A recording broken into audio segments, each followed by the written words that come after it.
ምዕራፍ 1 በመጀመሪያ እግዚአብሔር ሰማይንና ምድርን ፈጠረ። ምድርም ባዶ ነበረች፣ አንዳችም አልነበረባትም። ጨለማም በጥልቁ ላይ ነበር፣ የእግዚአብሔር መንፈስ በውሃ ላይ ሰፎ ነበር። እግዚአብሔርም ብርሃን ይሁን አለ፣ ብርሃንም ሆነ። እግዚአብሔርም ብርሃኑ መልካም እንደሆነ አየ። እግዚአብሔርም ብርሃንና ጨለማን ለየ። እግዚአብሔርም ብርሃኑ ቀን ብሎ ጠራው፣ ጨለማውንም ሌሊት አለው። ማታም ሆነ ጠዋትም ሆነ አንድ ቀን።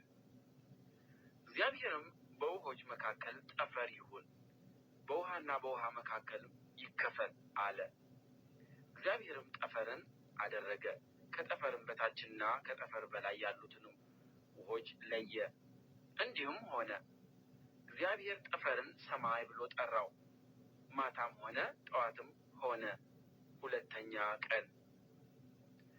እግዚአብሔርም ከሰማይ በታች ያለው ውሃ በአንድ ስፍራ ይሰብሰብ፣ የብሱም ይገለጥ አለ። እንዲሁም ሆነ። እግዚአብሔርም የብሱን ምድር ብሎ ጠራው፣ የውሃውን ማከማቻውንም ባህር አለው። እግዚአብሔርም ያ መልካም እንደሆነ አየ። እግዚአብሔርም ምድርን ዘርን የሚሰጥ ሣርንና ቡቃያን በምድርም ላይ እንደ ወገኑ ዘሩ ያለበትን ፍሬ የሚያፈራውን ዛፍን ታብቅል አለ። እንዲሁም ሆነ። ምድርም ዘርን የሚሰጥ ሣርንና ቡቃያን እንደ ወገኑ ዘሩም ያለበትን ፍሬን የሚያፈራ ዛፍን እንደ ወገኑ አበቀለች። እግዚአብሔርም ያ መልካም እንደሆነ አየ። ማታም ሆነ ጠዋትም ሆነ ሦስተኛ ቀን።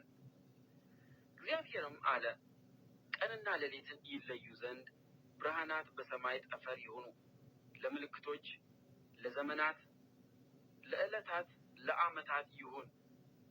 በምድርም ላይ ያበሩ ዘንድ በሰማይ ጠፈር ብርሃናት ይሁኑ።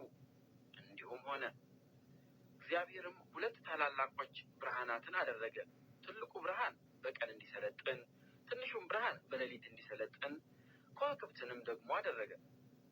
እግዚአብሔርም በምድር ላይ ያበሩ ዘንድ በሰማይ ጠፈር አኖራቸው፣ በቀንም በሌሊትም እንዲሰለጥኑ ብርሃንንና ጨለማን እንዲለዩ።